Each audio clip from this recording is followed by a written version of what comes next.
Humans were a new species. Perhaps not new, but new to us.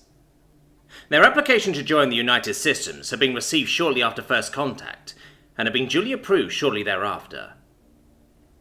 Humans had appeared, first in small groups, then in a flood, as they strove to consume knowledge of the wider galaxy, as though they had been starved for millennia, which I suppose was true.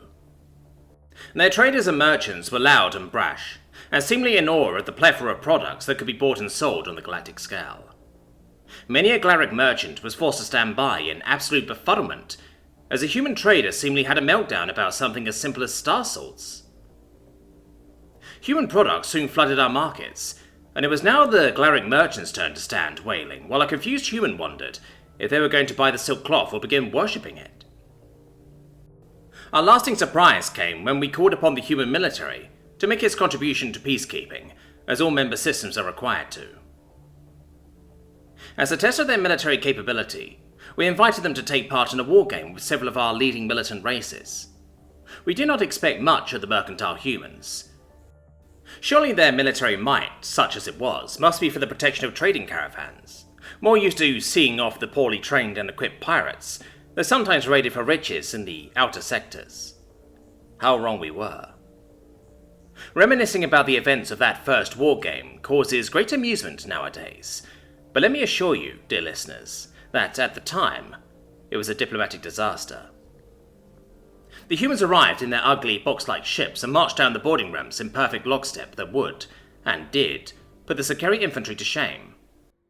Perhaps it was professional jealousy, but they were widely derided in the staging area for showing up with their newly forged pulse rifles, without effective body armor or hovering tanks. They looked, for all the galaxy, like children come to play soldier in their flak armor, with crude rotating wing aircraft and noisy monstrosities that rolled along the ground on tracks.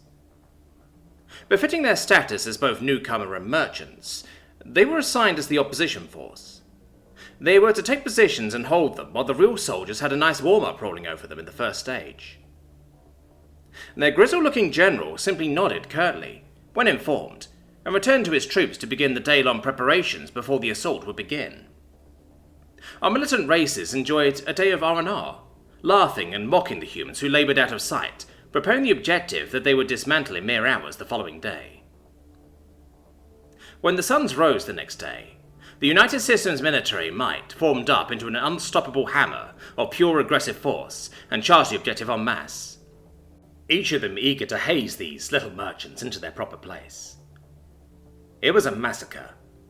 Luckily, only non-lethal ammunition was supplied, otherwise the United Army would have been crippled by the afternoon.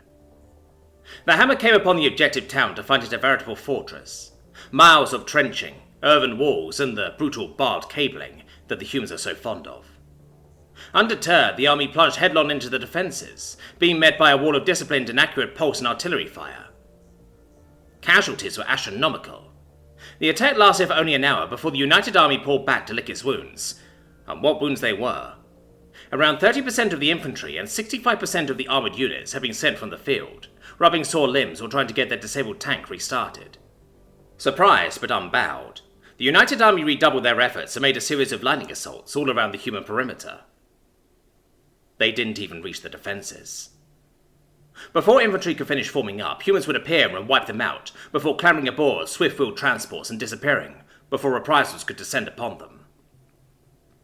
Airfields were attacked from unexpected quarters, deep within friendly territory by small mobile units of elite human soldiers, and the flyers were disabled before they could get off the ground.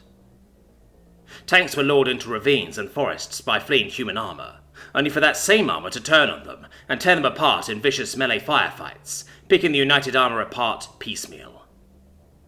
The United Army suffered terribly. A further 40% of the infantry and half of what remained of the armour were sent back to the staging area. The air fleet was annihilated almost completely.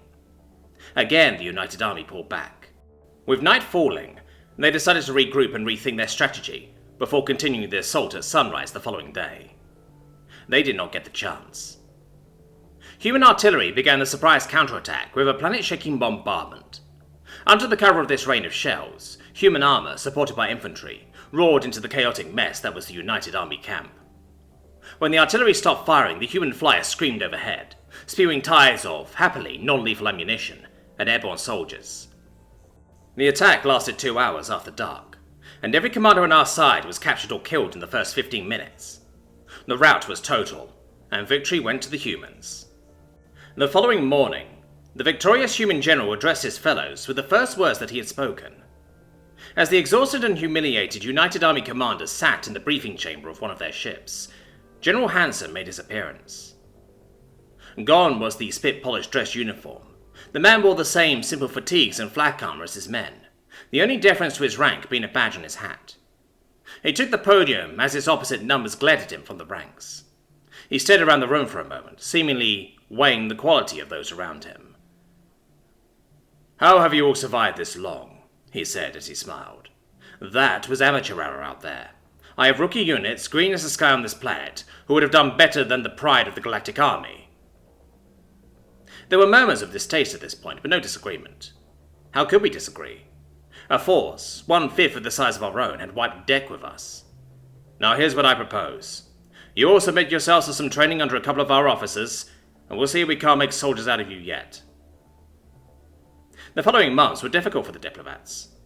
There were threats of mutiny and counter-threats, in somewhat poor taste, truth be told, of sending the humans to sort you out, but in the end, the general got what he wanted.